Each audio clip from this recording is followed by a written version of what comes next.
It's called the Caravan. And you can hear this is all right. This is what we miss. The Caravan. For once, I'm up before the sun, alone in an empty and peaceful kitchen, pouring coffee and cream, anticipating an agreeable morning, uninterrupted at the desk, followed by an afternoon with books and long, quiet evening hours. When I hear horses and ringing bells, an old man's voice singing, I hesitate, a spoonful of sugar hovering above the cup, and listen a moment, then walk to the picture window to behold the spectacle, a caravan coming down the lane. 6 painted wagons in a row circle between the boxwood hedges and the blossoming roses and halt, the wagons only feet from the window. One of the draft horses, a white star on its brow, swivels its great head, blinking, snorting, twitching its left ear, and thoughtfully considers my face while it waits to be free of bridle and bit. Small fires burn on the lawn, blue smoke rising in the gray light, as boys water the horses, and a man with flashing knives leads a tethered goat away to be slaughtered for supper. As the sun brings the day into being, women, yawning and stretching, emerge through narrow wagon doors, lifting their long, flowing skirts to step barefoot down 2 steps, where behind the caravan they leisurely unbutton frilly blouses and bathe with frayed silk scarves dipped in barrels of cool rainwater. The men stand about drinking black coffee from dented tin cups. From the shade of the box elder, their leader appears, zipping his fly, a graying, hatless, sturdy old man in threadbare pants and worn boots. He takes stock of his troop, weary from their journey, hunkered down, smoking pipes or sleeping in the shade under the wagons, heads on their coats. Then he takes a black waistcoat from atop the hedge where he left it, shrugs it on, brushes away a leaf, looks at the sky, approaches my door, and knocks, one thunderous blow. I clear papers and thick volumes from the long table where I work. I ask if he'd eat. He requires nothing. The 2 of us sit. His black eyes survey shelves heavy with books. For a long moment, he is silent, as if waiting for me to speak. At last, I confess a fear of reading. Reading makes me nervous, mortal, I say, and I dislike feeling mortal and thinking of my sour bones moldering in the grave like those of the long-dead poets. The old man listens quietly. I say, now that I've grown old, long-concealed desires have ripened. I fall from one confusion to the other, find the freedom I once loved meaningless. Never before have I, a poet, wished to renounce language, but I say I will. I'll abandon speech, conversation, even poems, no longer having anything to say. The old man asks if he might bother me for a glass of water, which he drinks in one long, loud gulp. He wants to know what I think of the world, what I want from life. If I have lived here on earth like a man, the life to which I was called. I say, I regret I did not begin earlier to train my eye in search for wisdom.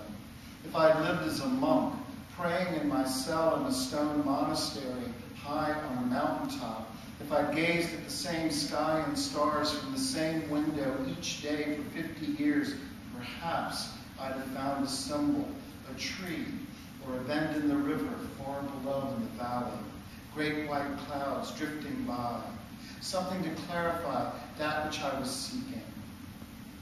I dismiss my comments with a wave of a hand in the air, admit all my endeavors have been nothing, and still I say, the search for wisdom requires everything. Wisdom, I say, and mercy. The old man shakes his head no, and tells me I've forgotten the main thing, the greatest virtue, but says no more. Instead, he rises, fetches a bottle of wine from the sideboard. I bring bread, which he tears in two and eats dispassionately. We drink, lifting our glasses in a silent toast. The old man leans across the table, takes my hand in his scarred, leathery hand.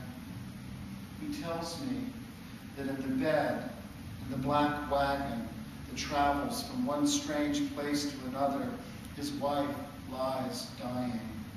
Her gray hair hangs to her waist at night, black as a river once.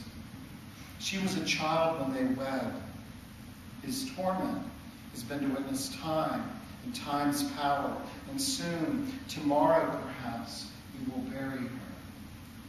He nods his head, true, true.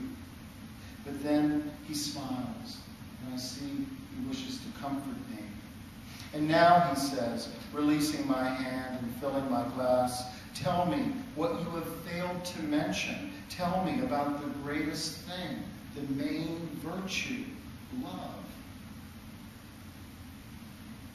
Darkness falls and deepens. Stars enrich the sky, and a new moon hangs over the caravan. In bed, I drift, listening to guitars and violins, imagining lamplit lovers in the wagons, their damp, narrow beds, the black pillows. I close my eyes to see the old man reading aloud by a candle, sitting up late beside his sleepless wife. Before the light comes, I wake to bells as the caravan takes to the path that goes on forever and never ends. Wooden wheels turning, the slow hoofbeats pounding, moments in time. As the world turns and the night slowly dies, I rise from my pillow, open my eyes, and then, as the caravan takes to the open road, I hear the old man singing.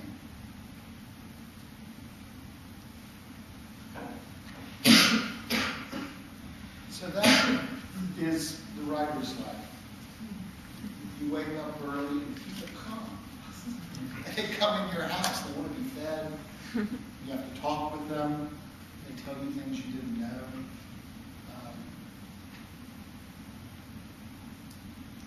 Writing for me has been the only way to go. I mean, I think I started writing not because I wanted to get published, but I was afraid of going mad, losing my mind, just being a victim of despair, endless despair. When I grew up over here and I took that class, I was writing poems. Everything I ever wrote was in lines. I'd love to write a novel. And we were talking about revision earlier. That's what I realized. I was talking about revising 2 lines. She was talking about revising 200 pages. It's not the same thing, so I grant you that. But everything I ever wrote was in lines. I'd love to write a novel. I think that would be really fascinating. A great project. And what I would like about it is the process would be really long. And what I like about poetry is the process is really long. It just takes the whole life, not part of the life. And the publishing of the books are sort of the wonderful little moments along the way. But I'm just as enamored with the thousands and thousands of poems that went nowhere, that were failures, moments where I got up and nothing happened. When I grew up about a mile from here, there weren't any poets on the block. There weren't any artists on the block. There was no discussion about poetry. And I think what I was looking for was that conversation. That's what I wanted. And where I got it was in reading. And you'll notice when that man comes, I've got my books scattered on the table, I've got my bookshelves, and that's my family.